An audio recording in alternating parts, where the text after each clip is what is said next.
Council I'm working with. CD program on the Oh, okay.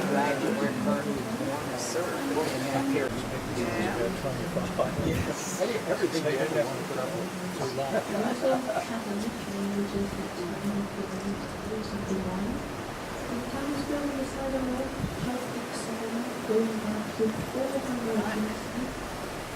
In Serbia, that it was not possible to use this whole connection for a couple of years, but yeah, now it's possible to sail all the way from the North Sea to the White Sea all the other way around.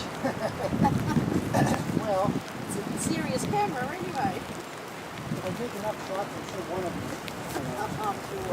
Sure more than that. Bit of a journey. I'd like to see exactly where it is. Exactly where it was taken. Yeah. I mean, in the old days, you take a photo and then you go back that night and you write down where you've been, you know, a little notebook. Photos, Yes. photos 1 to 10. I did that in New Zealand. I had this, I've got this little book that says 1 to 10. And at France, for example, if we are sailing by a German ship here, going to Ponderada, if they have the flag, red, golden flag, and all the back of the ship, realize that they're always organized in terraces. Why those terraces? The mountains here, they mainly contain slate. They're covered by a very thin layer of soil. So you've had to fix this somehow, because otherwise you get very heavy rain, the whole soil would just be washed into the valley. So by having terraces, you sort of keep the earth up there a little bit more stable. Then of course it's also easier for you to access your vineyards, because you sort of, with having a terrace, you sometimes have a little path or a little road going hand in hand with it. If you look to the right, you can also see that the vines are planted vertically rather than, also seem a little strange. Well, there's of course a good reason for that as well. They are planted horizontally because like that you can use the maximum amount of sun. If they were planted, they're planted.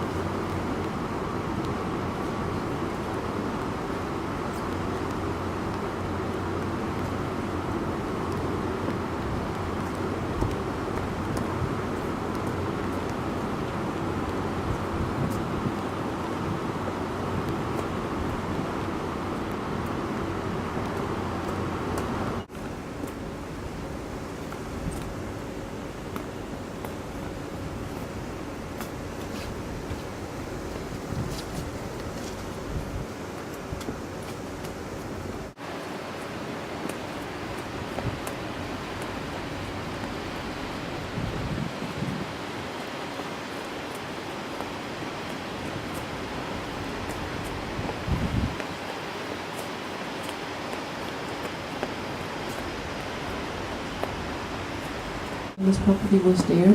Kaub, They used the rights to Kaub. generate customs. So they also made sure they stopped each and every merchant and sailor coming through here. By the way, in the water they would stop people with nets and chains in the river. And then of course you'd also have guards on all the different mountain paths coming by. And you make sure they pay, otherwise you just imprison them right away and they don't continue to travel. So,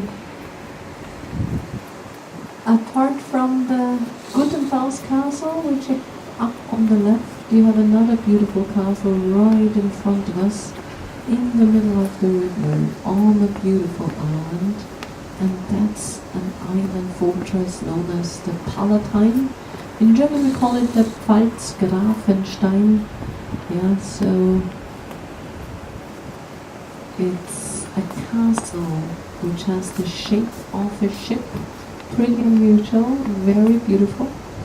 And yeah, of course there's also stories and legends woven around this castle, and again it's a story of matchmaking. Yeah, so about 800 years ago, let's travel back in time. It was in the times of Frederick Barbarossa, Frederick Redbeard.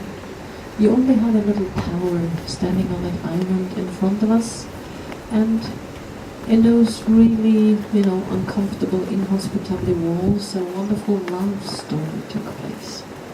So now the Count Palatine at the time, his name was Conrad by the Rhine. He came from the castle of Steinleck over Bacharach, which we're soon going to see. He was a powerful prince and also a devoted follower of Emperor Frederick Barbarossa. So he lived in his castle with his wife, but also with his beautiful daughter Agnes. Unfortunately, he had no male heir, and so he looked around in the most important families for a few suitable son-in-law, so who would inherit the powerful Palatine, who would make his daughter Agnes happy, of course. But Agnes, she forgot about all family policy on one fine day. She fell in love with Henry of Brunswick.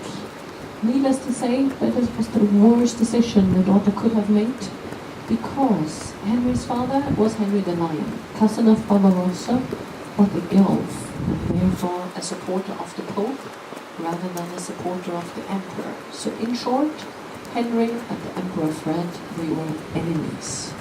So Count Conrad, he was more than angry about his daughter, and when also his wife showed understanding for the action of the young girl, he tried to get all foolish ideas out of his daughter's head, and his wife's too. So Conrad, he locked the two ladies in the tower on the island, which you see in front of us in the middle of the Rhine. So he thought that solitude would make them yield. But well, the young prince, he had no wings to fly with. But of course he came over to Kaub. He hired a ferryman to row him over to the island to see his loved one. So the two of them, they got together, they fell into each other's arms, on one of these moonlight nights. The ferryman rowed him over, the two of them got together. The mother was also more than happy to see the young couple together. So it was only a few nights later when the ferryman was hired once more. This time the passenger was the priest of Kaub. He came over to the island, he married the young couple, and he just rode back early the next morning. So the two had no need for a splendid feast. They found happiness and peace in the bare tower with its narrow chamber. But certainly, Conrad's heart ached when he thought of his daughter and wife in the middle of the Rhine stream. So Agnes and her new husband, they had a really good time, if I, what I mean. So that one day, anyway, they had to put the cards on the table. So the countess urgently called for her husband's visit. Well, Conrad thought, that must be it. The two girls, they got enough. So he thought it was a triumph. He came back in a hurry, and imagine the gigantic surprise that awaited him. So first of all, Conrad refused to believe that Henry had managed behind his back to become his son-in-law. He exploded, he shouted that his voice could even be heard in Kaub across the river. But he was definitely speechless when his daughter told him, you know, Father, I shall also announce that soon our happiness will even be greater, because soon you will have a grandchild. And then Conrad, he could not shout anymore, he just, you know, stumbled. The only thing he could actually do was to go and see the emperor, go to the emperor's court and confess what he was unable to prevent. So Barbarossa, Freddie Crabbeard, of course he was surprised, but he was not bad-tempered. After a few moments, you know, of the news, he just smiled into his red beard. Then he stood up, he walked to Conrad, he shook his hands, and he conveyed his imperial thanks to the Count Palatine's daughter. And Conrad stood there like, you know, struck by lightning. He didn't understand anything at all, like, thanks, Your Majesty, to my daughter, he stuttered. And Frederick said, well, my friend, your daughter took great trouble to bring the Gauts closer to my throne again. That was the answer, so Conrad didn't trust his ears when the emperor even offered to honor the child of such a great love affair by becoming his godfather. So when Conrad was back home, they had a big celebration. People decided to stay on the island. Yes, it was there that the child was born, and they lived happily ever after. So the beautiful castle, of which you have the perfect Kodak moment now, was actually built by Ludwig the Bavarian, much later. It was used as a prison for quite a while, so in the lower parts of the Palatine Castle, you could actually even lower the floor, you know, it was quite a cold and dumpy and awful prison. And yeah, nowadays you still need a ferryman to row you over to visit the castle. You have a little museum in there, and indeed it's one of the most outstanding romantic castles, this ship-formed structure called the Palatine in the Rhine. Burgunder, which means excellent wine. Then the red wine. Area in terms of serving have the region on the left hand side. Aslandshausen also is one of the oldest inns in Germany. It's now Corona. It was already done in the 14th century that people could stay overnight in a place where they put the horse carriage, you know, and stable, or the horse, everything taken care of. And staying at lovely inn. It's a beautiful half-covered structure which we're going to see soon. For constructing these castles, and reminds us a bit of slave work and